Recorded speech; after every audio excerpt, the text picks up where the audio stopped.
चलो भाई, लग रहा है कि अब डीसी के अच्छे दिन आने वाले हैं। जो पहले उम्मीद थी वो अब ऑलमोस्ट पक्की बात। टीजर ट्रेलर देखने के बाद सुपरमैन का कितने टाइम के बाद ऐसा फील हो रहा है कि किसी डीसी मूवी के लिए एक्साइटेड हूँ। द बैटमैन जो आई थी उसको इग्नोर कर दो तो और भी ज्यादा लंबा हो जाता है, नो पन इंटेंडेड। सुपरमैन का जो लेटेस्ट टीजर ट्रेलर आया वो मुझे तो देखने में काफी अच्छा लगा। जेम्स गन के ऊपर भरोसा था, पूरी ऑटोनॉमी फ्रीडम दे दिया तो he will deliver something good and he did. लेकिन इसी के फुटेज में जो एक बड़ा नाम वो लोग मेंशन करते हैं, guardians of the Galaxy trilogy, उसके हिसाब से काफी डिफरेंट जा रहे हैं। जो उनका यूजुअल स्टाइल है, टीजर ट्रेलर में ही कोई एक आइकॉनिक गाना, मूड सेट कर देने वाला म्यूजिक यूज करेंगे। नोप। और वैसे तो ये मूवी डीसी यूनिवर्स का एक नया शुरुआत होने वाला है, नॉट टेक्निकली लेकिन ठीक है। उसी का पहला शॉट अपने को क्या दिखाते हैं, सुपरमैन क्रैश लैंड करता है एंड ही इज ब्लीडिंग, मुंह से खून फेंक रहा है। काफी इंटरेस्टिंग और डेलिबरेट चॉइस है, क्योंकि सुपरमैन यार ऐसी ब्रांडिंग इमेज बन गई है कि ही इज इनविंसिबल, जो कि कोई और सुपर हीरो है, लेकिन सुपरमैन का खून फेंकना is a really big deal. Hopefully उसके पीछे कोई बढ़िया सा रीजन हो, वरना अब तक अपने मूवीज के अंदर जैसा देखा है कि ऐसा गोली आंखें आंख में लगती है तो पचक जाती है। इनफैक्ट जितना मुझे याद है पूरे के पूरे डीसीयू जो पिछला यूनिवर्स था उसके अंदर भी उसने नहीं किया था क्या?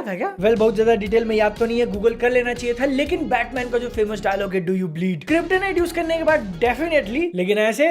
और इसी पहली मूवी के अंदर वो लोग डार्क साइड जैसा कोई विलन तो लाएंगे नहीं जो मुक्के से मार मार के खून निकाल दे। गूगल किया मैंने। सूट को लेकर डेफिनेटली कुछ ओपिनियन है, वो उतना ज्यादा प्रीमियम और रॉक सॉलिड तो नहीं लग रहा जितना हेनरी कैविल का था। It still looks like a suit. और ऊपर से जो पहला शॉट ही बर्फ वाला मैं बता रहा हूँ कैसे जूम कर रहे हैं, देख के लग रहा था कि कोई बच्चा है। It looked kind of weird 19-20। इसके बाद एक चीज जो पॉप कल्चर के अंदर काफी ज्यादा बोली जाती है कि सुपरमैन और क्लार्क केंट के बीच में लोग फर्क कैसे नहीं कर पाते। एक चश्मा पहन लिया तो इंसान बदल गया। इन लोगों ने एक बेबी स्टेप आगे लिया, क्लार्क केंट को डिफरेंट हेयर स्टाइल देके बिल्कुल फकबॉय वाली वाइब आ रही है। बता रहा हूँ, अगर तुम्हारी गर्लफ्रेंड किसी ऐसे दिखने वाले इंसान के साथ दोस्त है जो पीछे मुड़ के ऐसे ऐसे देखता है तो उसको इनसिक्योर फील होना चाहिए, क्योंकि यार हेनरी कैविल का रोला रुतबा अलग है। तुम लोग अगर अभी भी वही चीज पकड़ के बैठे हो कि वो क्यों नहीं आ रहा, वी मिस हिम, सही है डेफिनेटली करो, लेकिन नया एक्टर जो आया है उसको भी एक चांस देना। और बंदा कुछ शॉर्ट में जैसा लग रहा था, देख लेना कुछ सालों बाद लॉन्डे भी बोलेंगे कि भाई मैं पिघल गया। लेकिन काफी ज्यादा पिघलती हुई तो लुइस लेन दिखाई गई है इतने शॉर्ट सुपरमैन के साथ। 2-3 किसिंग सीन्स थे 30 सेकंड के अंदर, एक सुपरमैन के साथ एक क्लार्क केंट। उन्होंने शक्ल नहीं कहीं और से पहचान लिया है। पुराने यूनिवर्स की तरह लेक्स लूथर ही इसका भी मेन विलन होगा और उसके लिए नया एक्टर कास्ट किया, निकोलस होल्ट, जो कि मार्वल में ऑलरेडी काम कर चुके हैं एक्समैन की मूवीज में। लेट्स सी वो क्या डिफरेंट करते हैं, क्योंकि पुराने जो एक्टर थे जेसी आइसेनबर्ग, उनका स्टेटमेंट आया कि ये कैरेक्टर जब हेनरी कैविल के साथ प्ले किया था तो उनके करियर पे रियल डेंट पड़ा है। बट यू नो, एक चीज देखकर रिफ्रेशिंग फील हुआ कि सुपरमैन जो कि सिंबल है होप और काइंडनेस का, वो सिर्फ अमेरिका का दलाल नहीं। टीजर में एक शॉट दिखा है जहाँ पे मोस्ट लाइकली अफ्रीका की कोई कंट्री है,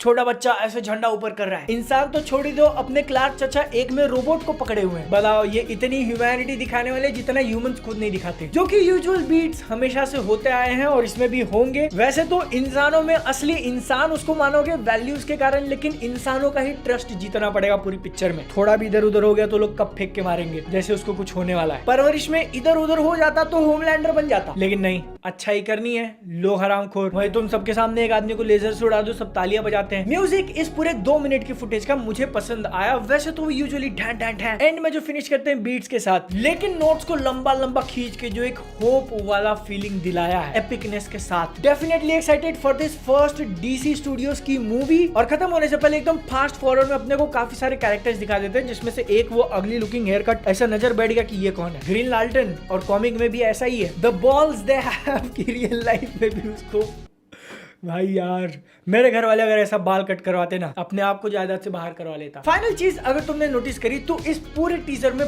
बहुत ही मिनिमल डायलॉग्स अपने को सुनने मिले। सुपरमैन सिर्फ एक ही बोलता है, क्रिप्टो टेक मी होम। उसके बाद वही अफ्रीका वाले किड का झंडा उठाते हुए सुपरमैन बोलना, बस। बैकग्राउंड स्कोर में अगर तुम ध्यान से सुनोगे तो सुपरमैन का चांद डाला है, दैट्स इट। काफी सही क्रिएटिव चॉइस कि तुम म्यूजिक और विजुअल्स का यूज करके एक फीलिंग, एक आइडिया, एक्साइटमेंट दिला रहे हो, वरना जो आजकल देखने की आदत हो चुकी थी कि लोगों का मसीहा है वो। जस्ट इमेजिन ऐसा लुइस लेन बोलने लगे। इसलिए मेरे को क्यूरियोसिटी जागी और मैं जाके इसका हिंदी डब वाला ट्रेलर देखता हूँ। 2 चीजें, इसमें मिनिमल डायलॉग्स नहीं है क्योंकि जो टेक्स्ट आते हैं वो प्रोनाउंस करते हैं, यूजुअली करते हैं भारी आवाज में, James Gunn, Guardians of the Galaxy trilogy के निर्देशक। And guess what, video editing में एक फकअप पकड़ लिया मैंने। बहुत ज्यादा बड़ा नहीं है और लिमिटेड टाइम के लिए अवेलेबल होगा, तो फटाक से जाके चेक करना। 1 मिनट 33 सेकंड पे लूथर का जो ऐसा शॉट है उसमें बच्चे का आवाज आता है सुपरमैन, सुपरमैन, फिर लोग चिल्लाते हैं सुपरमैन। ये एक्चुअली आगे वाले क्लिप का ऑडियो था जो किसी ने ऐसा नीचे से खींच के यहाँ मिक्स कर दिया, फिर थोड़ी देर बाद वो वापस रिपीट होता है। लेकिन टाइम लिमिटेड है तुम्हारे पास। ऐसा क्यों बोल रहा हूँ मैं, क्योंकि YouTube ने फीचर दे रखा है, वो लोग अंदर ही अंदर वीडियो चेंज कर सकते हैं। इसलिए मैंने पहले स्क्रीन रिकॉर्डिंग करी। अब टॉपिक से नहीं हटते हैं। ओवरऑल बढ़िया, डेफिनेटली एक्साइटेड फॉर जुलाई 11। सही है यार, लग रहा है कि अब DC का कमबैक